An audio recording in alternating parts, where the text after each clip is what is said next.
बिस्मिल्लाहिर्रहमानिर्रहीम। आज शाम के इस पहर भी अडयाला जेल में अलकादर ट्रस्ट केस का मुकदमा सुना जा रहा है। मैंने जज साहब से गुजारिश की है कि शदीद ठंड है और इस ठंड के माहौल में बाहर मीडिया वाले भी और अंदर वकला साइलिन भी, क्योंकि बहुत यख बस्ता कमरा है जिसमें ये प्रोसीडिंग्स होती हैं। रिक्वेस्ट की है कि आज आपको इतनी जल्दी क्या है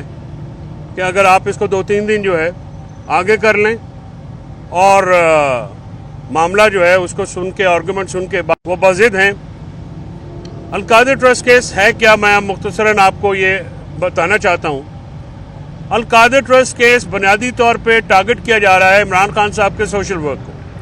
इमरान खान साहब की तरफ से गरीबों के लिए, पाकिस्तान के अवाम के लिए जो काम किया जा रहा है 30 सालों से, उसको टारगेट करने का एक सोचा समझा मंसूबा है। यानी एक देहात के अंदर, मेरे अपने ज़िले में छोटे से गांव के अंदर, वो अलकादर ट्रस्ट जिसमें सीरतुल नबी और नबी पाक सल्लल्लाहु अलैहि वसल्लम की ज़िंदगी और हयात के ऊपर जो है लोगों को ये तालीम दी जानी है, उस टारगेट को उसको एक देहात में जो जहाँ पे 100% लोग फ्री पढ़ते हैं, अलकादर ट्रस्ट बनाया गया सीरतुल नबी के लिए और सुन्नत नबवी के लिए। जो तालीम है आम लोगों को, अवाम को हज़रत मोहम्मद सल्लल्लाहु अलैहि वसल्लम की सीरत के बारे में, ज़िंदगी के बारे में जो तालीमात के लिए, उसके ऊपर जो है ये एक फर्जी केस खड़ा गया। और इस पे जो इल्ज़ामात हैं उनका बुनियादी मकसद पाकिस्तान में होने वाले जो फलाही काम हैं उनको टारगेट करना है। यानी इसका ये मतलब है कि अगर अलकादर ट्रस्ट केस में सज़ा सुनाई जाती है तो शौकत खानम कैंसर हॉस्पिटल लाहौर, जिसका 9 अरब रुपए का सालाना जो ख़र्चा है, जो कि नुकसान होता है, डेफिसिट में होता है, वो इमरान खान साहब अपनी की ज़ात की वजह से फंडिंग होती है ओवरसीज़ की तरफ से, जिसमें वो पूरा होता है। इस तरह शौकत खानम पेशार है और अब अंडर कंस्ट्रक्शन जो कराची वाला है उसके ऊपर आप जो हैं ये कदगन लगा रहे हैं। इसी तरह नमल का जो प्रोजेक्ट है जिसके लिए जो इंटरनेशनल डोनर्स हैं वो इमरान खान साहब की ज़ात पे करते हुए जो है ये उसको डोनेशन देते हैं। और ये कहना कि एक प्राइम मिनिस्टर जो है वो फलाही काम नहीं कर सकता, हालांकि किसी भी जो वज़ीर आज़म है उनका बुनियादी काम अवाम की फलाह होता है, तो ये उसके लिए जो है रखा गया। 190 मिलियन पाउंड का जो ये अलकादर ट्रस्ट का ये केस बनाया गया है, बुनियादी तौर पे इसको बरतानिया में नेशनल क्राइम एजेंसी ने इसलिए इसको तफ्तीश की कि नवाज शरीफ के साहबजादे हसन नवाज ने 9 अरब की प्रॉपर्टी 18 अरब रुपए में बेची। तो उन्होंने कहा कि यह सस्पिशियस ट्रांजैक्शन है, इतनी महंगी प्रॉपर्टी कैसे बिकी, और अली रियाज साहब ने ये चीज़ खरीदी। उसके बाद बिलावल हाउस में जरदारी साहब ने, जो बिलावल हाउस लाहौर है, वो 5 बिलियन रुपीज़ का, 5 अरब रुपये का बनाया गया जब वो सदर थे। तो ये जो अलकादर ट्रस्ट है ये तो गरीबों के लिए बनाया गया, ये तो किसी की ज़ात के लिए एक टका नहीं जाता, ना इमरान खान साहब, ना उनकी फैमिली, ना उनकी ज़ौजा इस सारे केस में से एक। और ये प्रोसिक्यूशन का एविडेंस इस सिलसिले में खामोश है कि ये क्राइम प्रोसीड्स हैं या इसमें से 1 टका भी बेनिफिट लिया गया। उल्टा ये पैसे जब पाकिस्तान में आए तो इसके ऊपर तकरीबन 24 अरब रुपए के करीब जो है मुनाफा भी सुप्रीम कोर्ट के जब अकाउंट में था वो बनाया गया है, और अब वो मुनाफा समेत वो तमाम पैसे हुकूमत के अकाउंट में। यानी वाहिद केस है जिसमें 1 टके का नुकसान नहीं है, लेकिन ये नैब का केस बनाया गया है और एक मज़हका खेज बुनियादों के ऊपर ये केस बनाया गया है। तो ये केस की सूरत हाल है कि, और जिस तरह से प्रोसिक्यूशन की गई है और जिस तरह से प्रोसीडिंग्स जारी हैं, मुझे इसमें कोई हैरानगी की बात नहीं होगी कि अगर वो बाकी इतने ज़्यादा जाली केसेस के ज़रिए इमरान खान साहब को सज़ा सुना देंगे तो उसमें मुझे हैरानगी नहीं होगी। इसके साथ साथ सिविल डिसोबीडियंस यानी सिविल नाफरमानी की जो कॉल है वो इमरान खान साहब ने आज उस पर बात करते हुए कहा है कि संडे तक अगर हमारे 2 जायज़ मुतालबात जो हैं हुकूमत अगर उनको तस्लीम नहीं करती या उन पर बात नहीं करती तो फिर हम संडे को ये जो है हमारी मूवमेंट शुरू हो जाएगी सिविल डिसोबीडियंस की।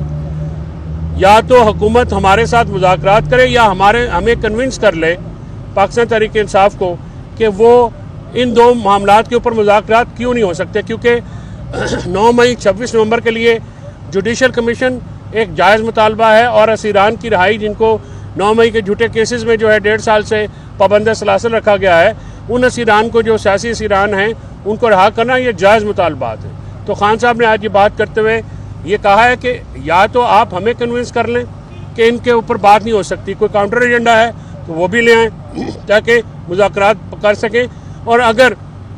आप नहीं करते तो फिर ज़ाहिर है हमें जो मजबूरी, कल भी हमने 7 नुकात बयान किए कि उनकी बुनियाद के ऊपर जो है ये सिविल डिसओबीडियंस की तरफ जो है जाना पड़ा है, वो हम नहीं चाहते। लेकिन हुकूमत जो है वो बज़िद है कि वो अब जिस तरह से 71 में अवामी लीग के साथ एक सलूक किया गया, आज PTI के साथ वो सलूक किया जा रहा है। और PTI की जायज़ मुतालबात को, जिसमें जो है लोगों की शहादतों का, विरासत के शहरियों का, 79 पुरअमन शहरियों को जो गोलियां मारी गई हैं उसकी तहकीकात, और 9 मई को जो मामलात किए गए उनकी तहकीकात, साफ शफाफ तहकीकात का मुतालबा है, और हमारे कैदियों की रहाई का जो मुतालबा है। ये दोनों मुतालबात एक जायज़ मुतालबात हैं, और पाकिस्तान तहरीक इंसाफ की तरफ से 2 नुकाती एजेंडा है। हुकूमत आज भी इससे जो है वो भाग रही है, और अगर हुकूमत जो इस बात पे मजाक उड़ाया गया, मुज़ाकरात की बात के ऊपर कहा गया कि घुटने जो हैं वो टेक दिए गए हैं, और जब हमने कल उनको ये ऑफ़र दी कि हम चंद दिन के लिए मौखर करते हैं, तो उस पर भी हमें हमारी कमज़ोरी समझा गया। इसके साथ साथ कल जो है मुज़ाकराती टीम को इमरान खान साहब ने आज जेल अथॉरिटीज़ को ये नाम दे दिए हैं कि जो उनकी मुज़ाकराती टीम है पाकिस्तान तहरीक इंसाफ की, उनको जो है वो जेल में मुलाकात के लिए कल वक्त दिया जाए। और अब देखते हैं कि हुकूमत जो है वो कितनी संजीदा है कि वो इस मामले में जो है क्या इजाज़त देती है मुज़ाकराती टीम को मिलने की कि नहीं देती, जिसका मुझे खदशा है कि वो इस सिलसिले में जो है इजाज़त नहीं देंगे, क्योंकि हुकूमत जो है वो मुसलसल एक फियर फैक्टर के ऊपर चल रही है, और मुसलसल एक जो ये क्यास है, पॉलिटिकल क्यास है मुल्क में, एक इकॉनमी का जो क्यास है, लॉ एंड ऑर्डर की जो सिचुएशन है, इसके ऊपर जो है इमरान खान साहब ये कहना है कि हुकूमत क्योंकि इसकी बेनिफिशरी है, वो इसके